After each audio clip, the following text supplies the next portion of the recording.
bag to match. Oh. Isn't that the end? Jeff here has been telling me I shake too much. Not depends of anybody, just I'm my boss. Tragic events, such as the premature deaths of well-known female models, have happened frequently in the fashion industry. Join us as we examine the lives and contributions of these extraordinary women, from Gia Karangi, whose life was characterized by fame, to Lisa Fonsagreaves, a pioneer of high fashion. Lucy Gordon began her modeling career while still in high school and quickly became a featured model for CoverGirl.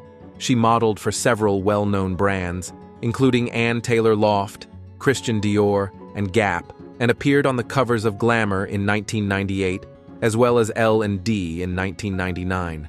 Though she achieved success in the modeling industry, Gordon used her modeling career as a stepping stone to pursue acting. Her first appearance in a feature film came in 2001 when she played the role of Sarah in Perfume. This role was followed by appearances in films like The Russian Dolls and Spider-Man 3. Ça a été assez impressionnant de voir qu'il y a en fait tant de restaurants. As well as several other films, two of which were released after her death. Tragically, Gordon died by suicide on May 20th, 2009, just 2 days before her 29th birthday, and her debut at the 62nd Cannes Film Festival. Her body was found in her Paris apartment, where the French police also discovered 2 suicide notes. One note detailed her wishes for handling her estate and indicated that she was of sound mind and body. The second note was addressed to her parents, although its contents have not been disclosed to the public. Several factors may have contributed to her decision to take her life, including a fight with her boyfriend, cinematographer Jérôme Almaraz, and the recent suicide of a close friend. Gordon's tragic end leaves us questioning the deeper struggles faced by those in the spotlight. How did Dole Kim's story unfold? Let's explore. Gia Karangi, often regarded as the first modern supermodel, began her modeling career in 1977. Discovered by Sandra Cerca in a hair salon in Philadelphia, Pennsylvania, Karangi quickly moved to New York City and signed with Wilhelmina Models. Her career took off rapidly, leading her to appear on the covers of major fashion magazines like Vogue and Cosmopolitan. At the height of her career, she earned up to $10,000 per day from modeling shoots. Despite her swift rise to fame, Karangi's life took a dramatic turn for the worse. By 1981, she had moved back to Philadelphia in a bid to overcome her cocaine addiction. Although her drug use was known and somewhat tolerated in the fashion industry, What is his name? What is his name? her partying lifestyle soon began to have severe consequences. Karangi started using heroin, and the visible signs of her addiction, such as track marks on her arms and a scab on her hand from frequent injections, became apparent to those around her. In the following years, Karangi tried to recover through various rehabilitation programs and attempted to make comebacks in the industry. Unfortunately, her struggles continued, and by late 1985, she was diagnosed with AIDS. That same year, she faced multiple hospitalizations and rehab stints. Gia Karangi became one of the first high-profile women in the United States to die of AIDS when she passed away on November 18, 1986, at the age of 26. Her life was later dramatized in the 1998 film Gia, starring Angelina Jolie. Ruslana Korshanova was discovered in 2003 at the age of 15 when a photograph of her German language club appeared in the newspapers. Debbie Jones of Models One noticed the picture while on a flight and became determined to find her. Jones later told British Vogue that she was struck by Korshanova's fairy tale-like appearance and felt compelled to track her down. Jones described Korshanova as possessing incredible feline features and timeless beauty. After an extensive search, Jones finally found Korshanova,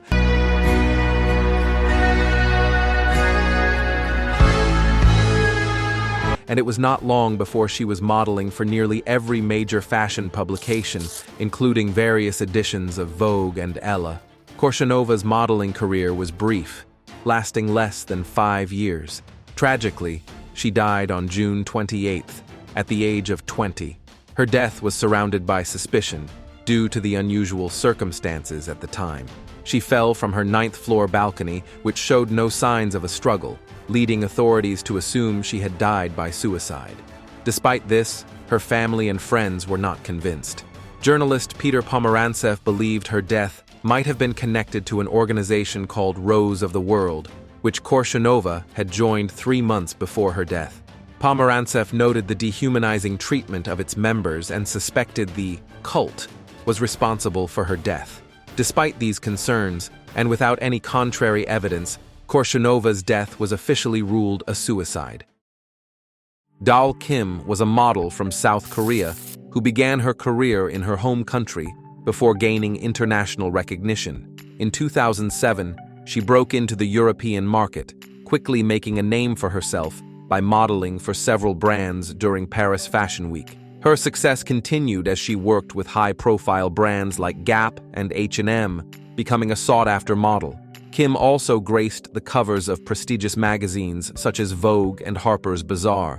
In 2008, her talent was recognized when Anan magazine named her Model of the Year. Beyond modeling, Kim was also an accomplished artist and blogger. Depending on their season. I don't want to look like, oh, I'm so contemporary, She frequently shared updates about her life on her blog, revealing her struggles with the pressures of her career. In one post, she expressed feelings of being overwhelmed, writing, "Mad, depressed, and overworked. The more I gain, the more lonely it is. I know I'm like a ghost." Her posts often hinted at her inner turmoil, including one from October 26, 2009, where she mentioned thoughts of suicide, saying, "New York City. So many times I almost jumped but didn't." Tragically, on November 19, 2009, Kim took her own life at the age of 20 in her Paris apartment.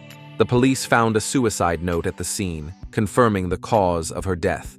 Her blog, "I Like to Fork Myself," contained numerous signs of her struggles, including mentions of self-harm and loneliness. Her final post included the headline, "Say Hi to Forever," with a link to a track titled "I Go Deep," marking her last words on the site. Margot Hemingway began her modeling career in 1972 at the age of 18. By 1975, she had secured a high-profile contract with Fabergé's Babe perfume, valued at $1 million. During the following years, she appeared on the covers of many magazines worldwide, including Time, which named her one of the new beauties in fashion. In 1976, she transitioned into acting and starred in the cult classic film Lipstick, alongside her sister Marielle. While Lipstick did not achieve great success, it did not stop her from pursuing an acting career. Over the years, she appeared in more than a dozen feature films and television movies. Alongside her acting career, Hemingway continued her work as a fashion model. Despite her professional achievements, she struggled with drug and alcohol addiction throughout her teenage years and much of her adult life. These struggles led to significant weight issues and required multiple stays in rehabilitation clinics. That's why it's so great to be able to say, I was a Hemingway and never, not being able to read. I can say that now. In an effort to revive her career, she appeared on the cover of Playboy in 1990. Margot Hemingway's life was marked by significant personal difficulties, including persistent addiction and depression. On July 1, 1996, her body, already in a state of decomposition, was found in her apartment in Santa Monica, California. She had died by suicide due to a drug overdose at the age of 41. The exact date of her death is unclear, but her death record lists the day her body was discovered as the date of her death, that was 1 July 1996. Margot Hemingway's tragic struggles highlight a disturbing pattern in the fashion world. Could Ruslana Korshunova's story reveal even darker secrets? Let's explore what unfolded next. Lisa Fonsagrivas, a name familiar to many today, was regarded as the world's first supermodel and had a remarkable career. Born in Sweden in 1911, she initially trained as a dancer before shifting to modeling in the 1930s. By the late 1930s, Fonsagrivas had begun appearing in Paris Vogue, establishing herself in the fashion world. In 1939, Fonsagrivas moved to the United States, where she was already well known internationally. During the 1940s, she graced the covers of prominent magazines such as Time, Vanity Fair, Town and Country, and Vogue, earning a significant income. By the late 1940s, she was earning $40 an hour, while other models made between $10 and $25 per hour. Her work with her photographer husband, Irving Penn, became iconic. Fonsagrèves remained modest about her success, often shifting the focus to the clothes she showcased rather than herself.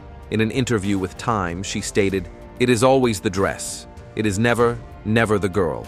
I'm just a good clothes hanger," via the New York Times. She continued modeling into her 40s, a time when most women had left the industry and kept working in the field until the mid-1950s. She also designed clothes before eventually becoming a sculptor. Though she may not have been called a supermodel during her lifetime, Fonsagrèves is remembered as the world's first supermodel. She passed away from pneumonia on February 6, 1992, at the age of 80. Lisa Fonsagrèves set the stage for supermodels, but how did her legacy influence the next generation? Let's explore Gia Karangi's dramatic rise and fall.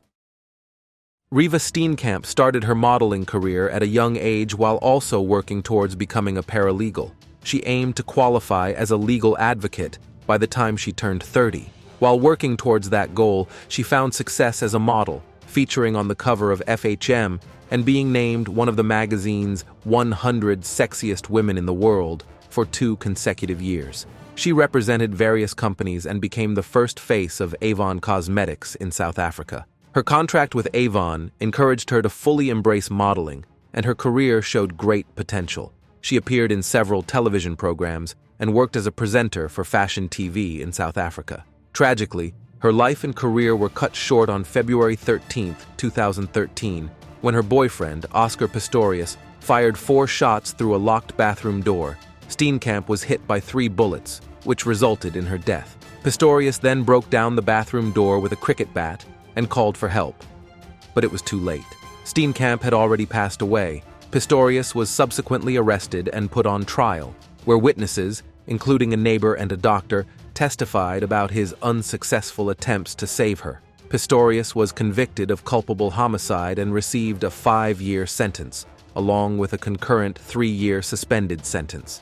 His sentence was later extended to 6 years and eventually to 15 years, with time served considered, and the charge was changed from culpable homicide to murder. Charlotte Dawson had a diverse career, primarily linked to the fashion industry. She left high school early to work as a secretary and was soon discovered by Ford models. At 17, she moved to Sydney, Australia, to start her modeling career, spending much of the 1980s walking runways for top designers. Her modeling success led to writing opportunities, and in 1997, she became the beauty and fashion director for Women's Day. Dawson's career continued to evolve as she took on the role of style director at New Idea, where she wrote editorials and shared her thoughts on her blog. Her talents extended beyond writing, and she was soon recruited by networks such as E! News and Network 10. Dawson became well known as a judge on Australia's Next Top Model, and for her appearance in the 2nd season of The Celebrity Apprentice Australia. In 2012, Dawson became a target of online harassment. What I see that's so infantile online when it comes to bullying and taunting is that one person, leading to a suicide attempt. She survived and became a vocal advocate against cyberbullying, serving as the anti-bullying ambassador for the National Rugby League. She dedicated nearly 2 years to this cause, but on February 22, 2014, she died by suicide at her home at the age of 47.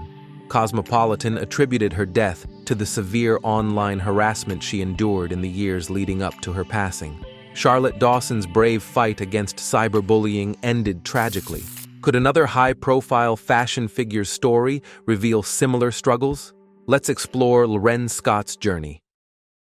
Lorraine Scott, born Luan Bambro, started her career as a model in her teenage years and eventually moved to Paris.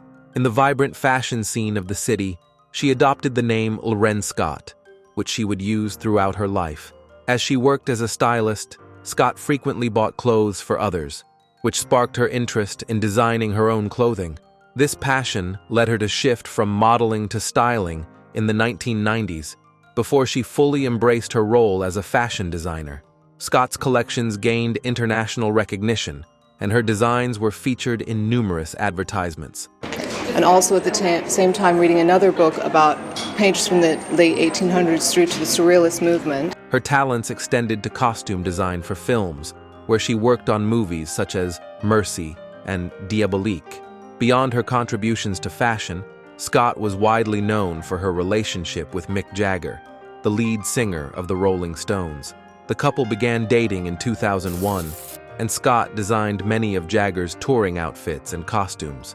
Tragically, Lorraine Scott was found dead in her Manhattan apartment on March 17, 2014, after taking her own life. She left no note, but it was known that she experienced periods of depression, which may have influenced her decision. At the time, the Rolling Stones were on tour, and Jagger was deeply affected by her death. He expressed his grief on his website, stating that he was still struggling to understand how my lover and best friend could end her life in this tragic way, reflecting on the many wonderful years they had spent together. Luisel and Eliana Ramos were sisters from Uruguay who entered the modeling industry together. They quickly made a name for themselves, not only in their home country, but also in places like Mexico and Japan. Though their careers were brief, they left a significant mark on the industry. Tragically, both sisters died within 6 months of each other, deeply affecting their family and bringing attention to the risks associated with the modeling profession. On August 2, 2006, Luisel participated in Montevideo Fashion Week, walking the runway before collapsing and dying as she left the stage. She was only 22 years old. The cause of death was heart failure, likely triggered by anorexia nervosa. Her father revealed that Luisel had not eaten for days and had survived on a diet of lettuce and Diet Cola for 3 months before her death. After losing her sister, Eliana continued to model. Que se queda ahí de, bueno, me saqué la bronca, pero no camina hacia ningún lugar. Entonces está bueno esto de pensar una capa. But she also passed away 6 months later. Eliana was 18 years old when she died from a heart attack on February 13, 2007, while visiting her grandparents in Montevideo. Her sudden death, so soon after her sisters, led many in the fashion world to believe that an eating disorder might have been the underlying cause of her heart failure. The tragic deaths of the Ramos sisters prompted changes in the fashion industry, with fashion leaders in Madrid and Milan instituting minimum body mass index requirements for their models. Nafisa Joseph started her modeling career at a young age, but she gained widespread recognition after participating in the Femina Miss India pageant in 1997. At just 19 years old, she was one of the youngest contestants in the competition's history. Despite her limited experience, Joseph won the title and represented India in the Miss Universe pageant later that year. Though she reached the finals, she did not win the Miss Universe crown in 1997. Animal welfare organization. I don't know if you've heard of it. It's like CUPA, SPCA. What we do is... After her success in the pageant world, Joseph transitioned to television and became a judge for MTV India's VJ Hunt. She spent the next 5 years hosting MTV House Full. In addition to her work with MTV, she appeared in various television series, including CATS, the Indian adaptation of Charlie's Angels. Joseph was engaged to Gautam Kanduja, an auto parts dealer, and they planned to marry in mid-2004. Tragically, just weeks before the wedding, Joseph took her own life. On July 29, 2004, Joseph's body was discovered by her mother, and questions arose about the reasons behind her suicide. Reports suggested that Kanduja was already married and maintained a joint bank account with his wife. Joseph's family accused Kanduja of driving her to take her own life, leading to his arrest on charges of abetment to suicide. Although a trial was initiated, it was stayed by the court and has not been resolved. Lina Marulanda started her modeling career at the young age of 12 after being discovered while walking with her father. Although she continued her education, her life was largely devoted to modeling, where she spent much of her time being photographed and appearing in fashion shows. In a 2004 interview with Chromos magazine, Marulanda confessed that she would have preferred a typical teenage life over her demanding work schedule. Despite the challenges modeling brought to her childhood, Marulanda continued in the industry as she grew older. She pursued advertising studies at Jorge Tadeo Lozano University in Bogotá, Colombia, and eventually transitioned from modeling to television presenting. Her first job in television was at CM and Noticias, followed by a 6-year period at Noticias Caracol.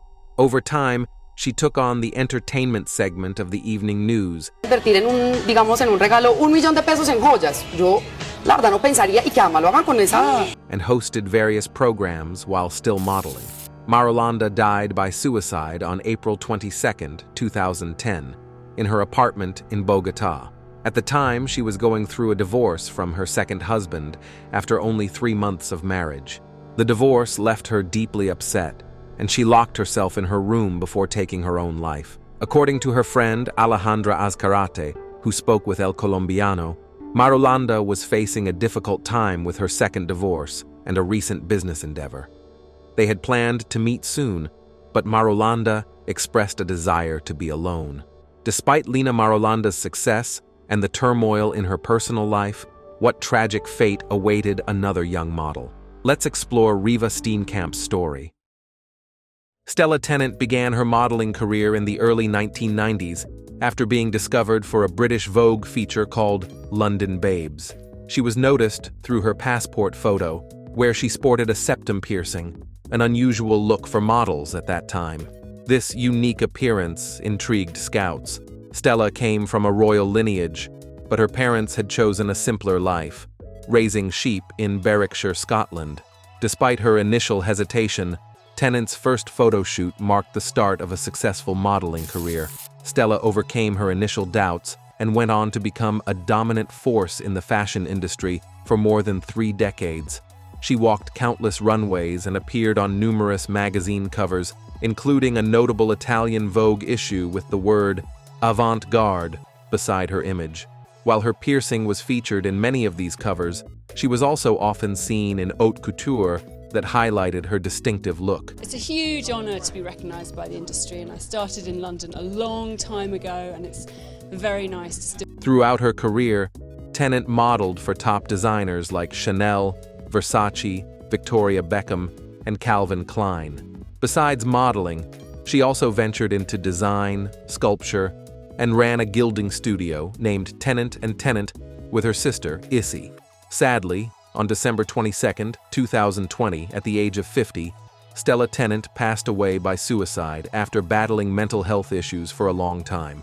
In a statement shared with The Telegraph, it was revealed that despite the love and support of those around her, Stella had been struggling and ultimately felt she could not continue. Stella Tennant's tragic end highlights the mental health struggles faced by models. What happened to other young talents in the industry? Let's explore the tragic stories of Luisel and Eliana Ramos.